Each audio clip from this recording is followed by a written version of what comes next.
Pemerintah Provinsi DKI Jakarta menggelar simulasi penanggulangan bencana alam dan kebakaran di Kompleks Balai Kota DKI Jakarta, Kamis tanggal 15 September tahun 2022.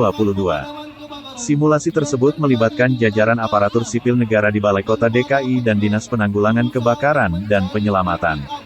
Pantauan wartakotalive.com, simulasi dilaksanakan di Blok G Balai Kota DKI sekitar pukul 9.10 waktu Indonesia Barat. Adapun suasana di lokasi dibuat semirip mungkin dengan bencana kebakaran pada umumnya.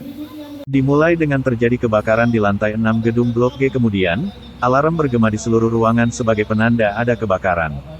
Para ASN pun berhamburan keluar dan berkumpul di lapangan depan gedung Blok G. Beberapa petugas pemadam kebakaran segera mengevakuasi para ASN, sementara petugas lainnya masuk ke dalam gedung untuk memadamkan api. Tampak semburan air mengalir deras dari depan gedung untuk membantu memadamkan api. Kita melantik ada 157 fire safety manager yang dilatih, kemudian juga meluncurkan buku ya, konsep mitigasi, pencegahan, dan juga potensi titik-titik rawan bencana, dan juga sistem ya, daripada informasi kebencanaan dan rawan bencana yang ada di DKI kerjasama dengan universitas.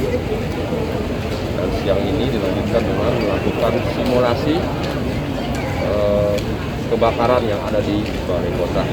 Sesuai dengan Pergub Jakub memang sudah diamankan agar setiap tahun dilakukan simulasi penanggulangan kebakaran di Balai Kota. Jadi mudah-mudahan ini akan terus kita lakukan setiap tahun agar seluruh pegawai karyawan yang ada di Balai Kota ini punya kesiapsiagaan, terbiasa untuk dapat menghadapi potensi bencana yang tidak pernah kita tahu kapan datangnya. Bencana itu tidak pernah datang memberitahu sebelumnya. Jadi semua kami minta semua karyawan pegawai di DKI Jakarta harus memiliki pengetahuan dan kesiapsiagaan dalam menghadapi berbagai potensi bencana termasuk kebakaran maupun gempa bumi.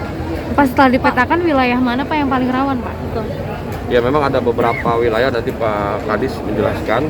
Di DKI Jakarta setidaknya sejak Januari sampai April 2022 sudah ada 330 ya, kebakaran yang terjadi di Jakarta. Jadi di Jakarta ini masih banyak rumah-rumah yang padat ya, yang berpotensi terjadi kebakaran ya, disebabkan oleh kompor, oleh gas, kemudian korsleting, listrik, kemudian juga puntung rokok dan lain sebagainya. Kami minta seluruh warga supaya waspada, supaya hati-hati, jangan sembarangan lagi membuang puntung rokok, apalagi kompor, gas harus diperhatikan.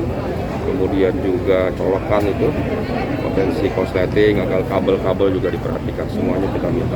Pak, di simulasi tadi tuh ada mitigasi khusus nggak Pak soal berkas-berkas ini kan, misalnya kalau misalnya amit-amit kebakaran terjadi di Balai Kota gitu ini? Ya sekarang itu kan zamannya sudah era digital ya. Berkas-berkas tidak lagi menumpuk di meja atau di lemari seperti dulu.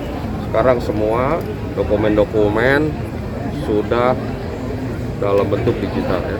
Jadi insya Allah aman ya. Itu semua eranya sudah seperti itu, sudah seperti dulu lagi. Yang paling penting adalah seluruh karyawan